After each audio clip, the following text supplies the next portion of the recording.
Dev, c'est Paul Pexoto du blog L'Arbre à Bien-être et j'espère que vous allez bien, que tout se passe bien pour vous. Et moi, je suis encore une fois dans la voiture. Je reviens de Paris, du travail. Cette fois-ci, j'ai voulu prendre la voiture et prendre le train. Je regrette un peu parce que les bouchons et l'accord et toujours les avantages du train et les accompagnants. Et on a les avantages de la voiture où là, je suis tranquille dans la petite bulle. Mais malheureusement, il y a des bouchons. L'un dans l'autre, c'est pas terrible. Enfin bref. En tout cas, c'est pas le thème d'aujourd'hui. Je voulais vous parler de quelque chose d'important. Je voulais vous parler des personnes. J'entends souvent dire des personnes, oui, j'ai pas le temps, ou alors il faut que par exemple, je dois travailler pour pouvoir vivre, payer mes factures. Il faut que j'aille au travail. Il faut que j'aille payer mes factures. Il faut que j'aille, voilà, il faut que. Je dois. Par exemple, comme on approche des vacances, j'ai besoin de prendre des vacances car je suis exténué. C'est vrai que dans notre société d'aujourd'hui, on est souvent exténué. Tout va tellement vite, on est tellement surchargé de travail, bien souvent. Et donc on attend les vacances impatiemment pour pouvoir se reposer. Le problème, c'est qu'à force d'attendre, on crée de la patience. Et donc on se crée du stress, de mauvaise énergie comme ça, nauséabonde, qui va vous pourrir.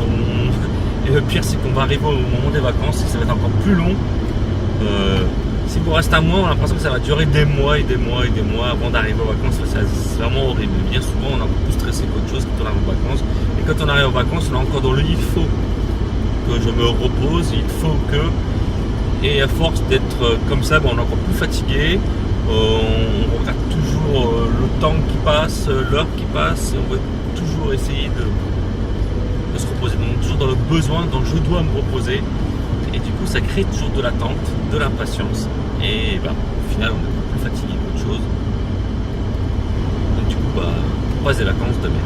C'est le cas de le dire. Et les vacances arrivent, et la fin des vacances arrive très vite. Et on doit repartir au boulot et bien souvent, on repart aussi fatigué qu'on est venu. Pourquoi est-on arrivé là? Bien, tout simplement parce que la société fait que on doit toujours faire quelque chose, on doit toujours se rendre utile pour être bien, faire des choses. On se retrouve avec un agenda surbooké où on ne prend jamais du temps pour soi. Mais est-ce que c'est vraiment du temps pour soi qu'il nous faut? Je ne pense pas. Parce que le temps pour soi, c'est pareil. Il faut que je trouve du temps pour moi. Mais du temps pour quoi faire? C'est ça le problème. Qu'est-ce qu'on attend de ce temps-là? Bien, encore une fois, on prend du temps pour soi, mais on prend du temps pour soi pour ne rien faire. Alors, bien souvent, c'est ça. Alors que la solution est vraiment de s'écouter, d'écouter son corps, ses émotions, et de trouver en fait les besoins qu'on a. Quel est le besoin de mon corps aujourd'hui, ici et maintenant? Pas demain, c'est ici et maintenant. Quels sont mes besoins? Et bien quand je travaille, moi, personnellement, avec tous les petits soucis dont je viens de vous parler il y a quelques semaines, il y a quelques jours, sur des précédentes vidéos, moi ce que j'ai besoin, c'est de me reposer. J'ai besoin de dormir. J'ai besoin de ne rien faire. De me poser et de dormir. De me reposer. Voilà, c'est ça vraiment ce dont j'ai besoin. Mon corps a besoin de repos. Mon mental qui cogite sans arrêt, qui est toujours dans qu'est-ce que je vais faire demain si je n'arrive pas à trouver une solution à mes problèmes d'argent. Et bien ça use, ça fatigue le cerveau, ça fatigue les émotions. Si on a des émotions qui turbinent, là, qui sont qu'est-ce que j'ai besoin? Et bien j'ai besoin de repos. Et c'est ça le plus important. Le plus important est de trouver un moment pour répondre aux besoins qui est d'abord de me reposer. Et tant qu'on n'a pas trouvé ce moment-là, eh bien, on sera toujours dans le mental, toujours dans le il faut, je dois. Et le problème, c'est que continue à entretenir cette mentalité, cette fatigue qui est en soi, cette fatigue mentale, cette fatigue émotionnelle, cette fatigue physique. Bien sûr qu'on a des besoins vitaux qui sont de pouvoir payer ses factures, de pouvoir se nourrir, et l'argent est le moyen le plus facile de pouvoir y parvenir, c'est certain.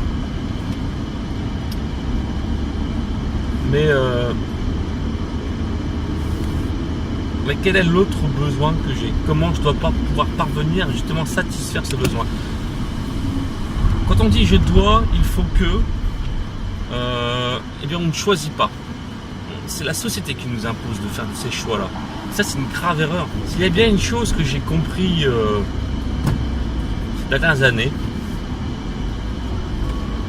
et qui franchement me fait un énorme bien, qui m'aide vraiment à enlever pas mal de stress, notamment quand je suis au travail, c'est ça qui fait la différence. Beaucoup de personnes que je vois autour de moi qui sont super stressées au travail, qui franchement font trop parce qu'elles ont peur d'être virées. Eh bien, la différence que j'ai avec eux, bien sûr, moi aussi, personnellement, j'ai aussi quelquefois peur de perdre mon travail, de ne pas pouvoir payer mes factures, nourrir mes enfants. Ça, c'est ma plus grosse peur d'ailleurs. Mais,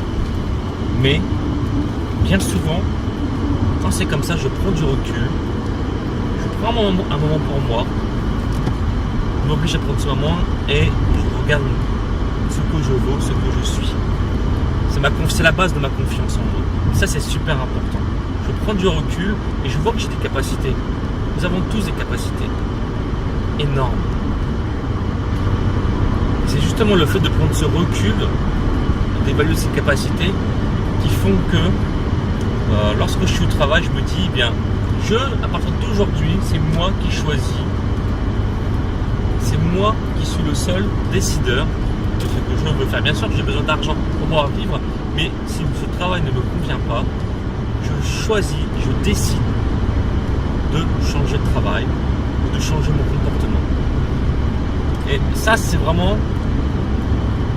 Il faut vraiment que vous compreniez que c'est vraiment super important de pouvoir utiliser son pouvoir créateur afin de ne plus être un suiveur, tout simplement, ou un esclave quelque part de cette société de consommation où on nous impose nos besoins. Le besoin de pouvoir acheter, de pouvoir vivre, de pouvoir consommer. Mais non, moi aujourd'hui je décide d'être mon propre créateur et je décide moi-même de consommer ce que j'ai envie, de travailler comme j'ai envie. Bien sûr, ça m'oblige à avoir des stratégies différentes que celles qu'on m'impose. Alors des stratégies qui font que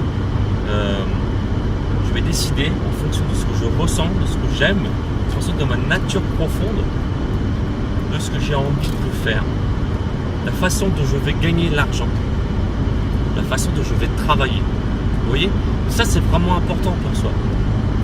Depuis quelques années, depuis le temps que je fais ça, je peux dire que ça me réussit pas mal et ça débloque des portes énormes, des opportunités énormes. Et c'est vraiment réjouissant, ça vous apporte beaucoup d'énergie aussi. Mais pour ça, il faut prendre le temps de connaître quels sont ses vrais besoins afin de trouver la meilleure stratégie qui correspond à notre nature profonde, à ce que l'on est vraiment. Voilà. Ça, c'est vraiment la clé de tout. Donc voilà, c'est ce que je voulais vous dire aujourd'hui. Cette vidéo est un peu longue. Je vais essayer la prochaine fois de la faire plus courte. En tout cas, n'hésitez pas à me laisser un petit commentaire dans cette vidéo. Soyez les propres décideurs de votre vie, d'être des TDEV, des transformeurs de vie. Et appuyez sur le petit bouton bleu qui se trouve en dessous, sur le petit pouce bleu, pour me dire si ça vous a plu, pour me soutenir. C'est vraiment un soutien énorme de faire ça. Et abonnez-vous aussi à ma chaîne, car je vais essayer de vous faire de plus en plus de petites vidéos comme celle-ci. Voilà, donc vraiment, n'oubliez pas de me laisser un petit commentaire afin de savoir si ces vidéos vous ont plu et si vraiment, qu'est-ce que vous en pensez, ce qu'il faut que je puisse m'améliorer. Tout simplement. Je vous dis à bientôt, et que la paix soit avec vous. Au revoir, c'était Paul Petito du blog L'Arbre à bien-être.